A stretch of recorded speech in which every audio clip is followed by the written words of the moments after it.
All right.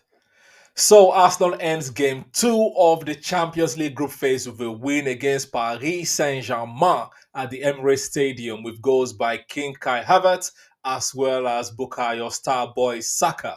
We are going to be reviewing this game and also giving you a preview of the Southampton game at the weekend. As always, please press the subscribe button, like the video as well, and leave your own comments about the PSG game and your predictions about Southampton game in the comment section below. Let's go.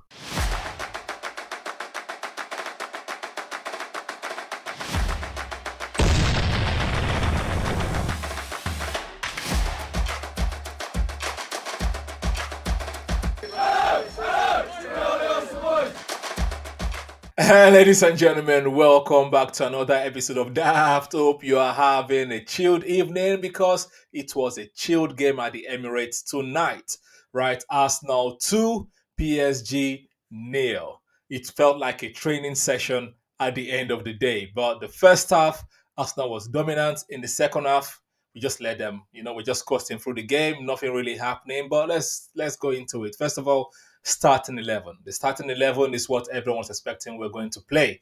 Mikel Arteta does not really change a winning team. So it's no surprise that that was the team that actually played today, that started the game. And in the first few seconds, Paris Saint Germain players were trying to put it on us, and we let them know real quick we are not that team. We're not the ones that you can easily bully. We're not the ones that you can just, do your intricate passing and try to dribble us. Bukayo Saka ended Nuno Mendes straight away. You know, during Timber let Bakola know that, hey man, you are in my corner. So yeah, the first half was not was a good game of football. We teased them a lot. We let them try to feel like they're going to pass, and then we stopped them and did a quick counter. I think Arsenal were very, very pragmatic in this game, but it was because they're showing respect to the other team because we know that Luis Enrique has won the Champions League before. But if you watch the game today, you would think that Mikel Arteta was the coach that had won the Champions League and Luis Enrique was the newbie with only an FA Cup. But Arsenal dominated the first half and actually controlled the entire game. Yes, they had a few moments in the game. Obviously, they are not robots. They had some few moments in the first half. They had a large portion of the second half, but Arsenal were just in cruise control, right? Martinelli missed a lot of chances. David Raya had a couple of saves. Thomas Partey had a good game. Declan Rice had a good game. Bukayo Saka had a good game. Martinelli had a good game, but he needs to find his shooting and scoring both. You can't keep hitting the ball straight at the keeper because there are a couple of occasions whereby, I remember one time, for example, where David Raya longed the ball up top to Gabriel Martinelli, just him and the keeper, and then he scuffed it. There are also other chances in the second half where he could have easily shot the ball. Like I think it was Kai Havertz that squared the ball to him. He should have placed it, hit it straight at Donnarumma. So I think Kai Havertz needs to do more shooting practice, not just hitting the target. Right? Hitting the target is the bare minimum, but you need to score. Try to place the ball. But anyway, we had a good game. Trossard, moment of magic. Kai Havertz actually doing some magic. When we say dark arts, he actually nobody even saw him coming. Was just running and trotting into the 18-yard box and headed the ball home for the first goal. The second goal, a beautiful call, a beautiful set piece from Bukayo Saka. Even if you want to call that set piece a cross, at the end of the day, there were so many other people that could have scored the ball, like could have touched and scored the goal. Martinelli didn't touch it. Gabriel Magalhaes was not able to touch it. Thomas Partey did not even touch it, and he was running and celebrating like he did initially, but nobody touched the ball. And even Saka knew that nobody touched it, and he pointed his hand to the badge to say, "Hey, now me there, yeah. Our captain, the boyhood Arsenal fan, the boyhood player, scored the goal." And I believe that is his 60th goal in all competitions for the mighty Arsenal. And Kai Havertz's goal today is his fifth for the season in all competition in 9 appearances. So I think our boys are doing well. Yes, we don't have a Haaland up top, but we are making the most of it. Like I said, it was a cruise control game. So I don't really have much analysis to do apart from to just have a quick look at the match stats. And the match stats has some surprising figures for me because I was like, I didn't know this happened. Now, general statistics: Arsenal had 2 goals, obviously, and we had 6 shots. They had compared to their 10 shots. We had 5 on target. They had only 2 on target.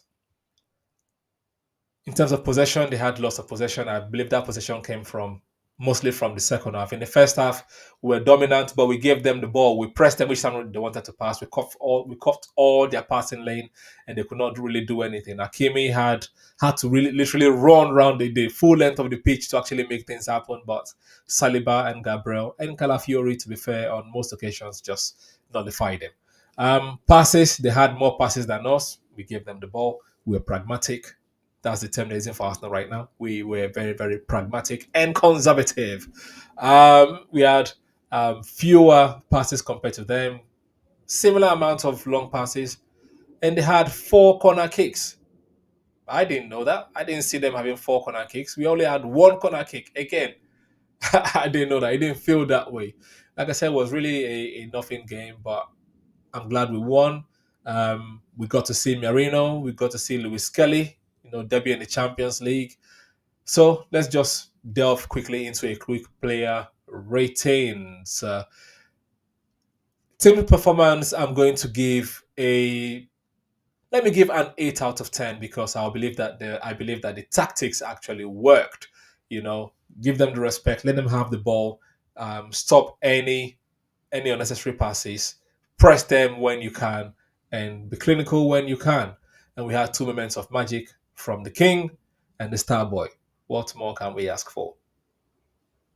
Team performance, 8 out of 10, right? But in terms of individual ratings, David Raya, I would say a very good performance, caught almost every cross, from the corner, had some mad saves as well in the game.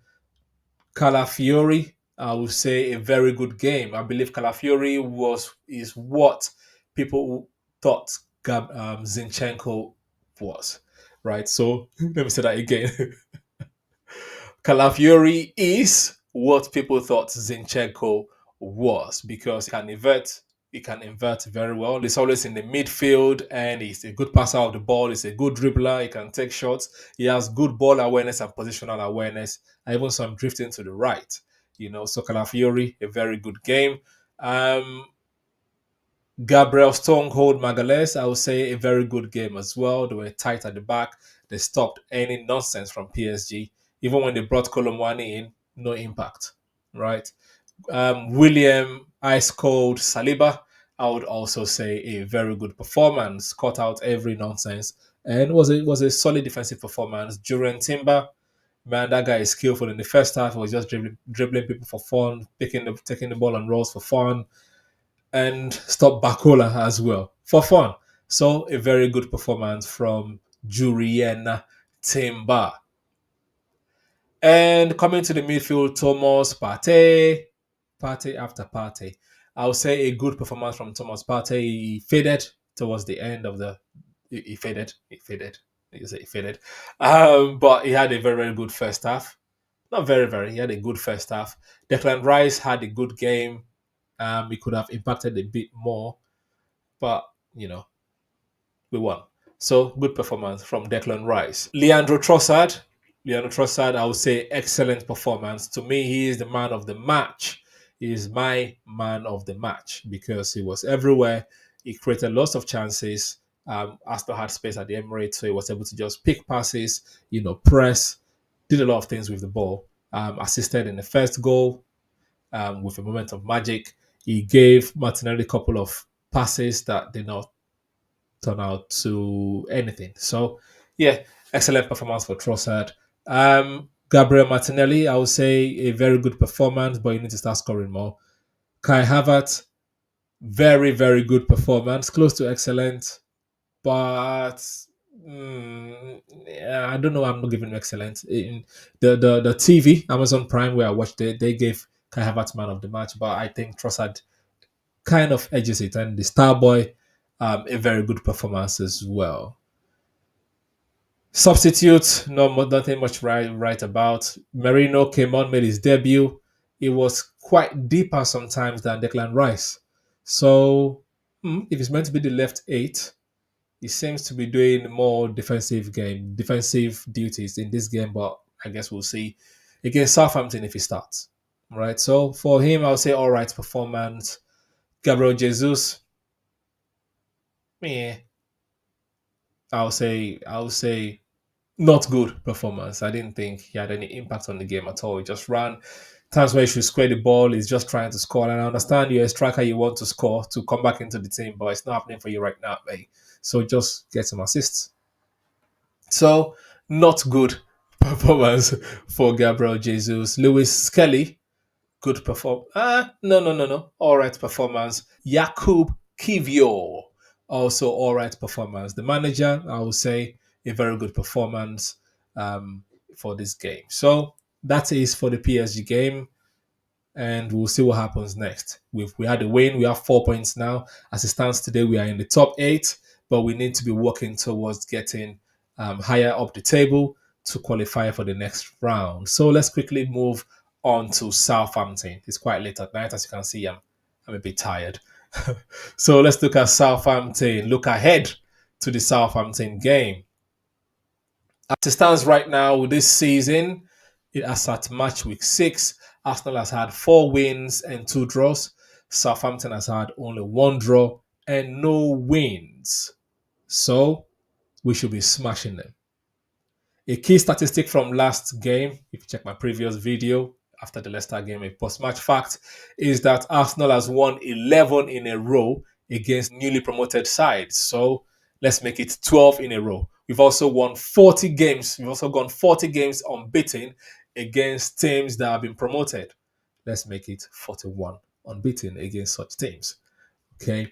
In terms of head-to-head, in the last 5 games, Arsenal has only won twice, drawn twice, and lost once to Southampton. Southampton has always had a way of being a pain in our neck, right? They are very, very resolute and compact, but this time the manager seems to be playing some kind of expansive football. Would that fall into our hands and make us win? Remains to be seen, but I hope so. And if you want to look at the stats overall since Mikel Arteta took over, we've only won 3, drawn 3, and lost once. So Southampton is going to be a tough test and a tough opposition for us, but it should be one that we pass. Play this information again. The same team, not the same formation. Each opponent is different. The same team again, and hopefully we can get something. So that's my preview for the game and my reaction to the PSG game. You let me know what you think, and please press the subscribe button if you're new or you're yet to do so. If you enjoyed the video so far, you got to this point, just subscribe and press the like button. And this has been Daaaft. On to the next episode after the Southampton game. Stay safe, stay curious, use your brain, and I'll see you then. SCFR. Psst, psst. Oi. Subscribe. Press subscribe. Thank you.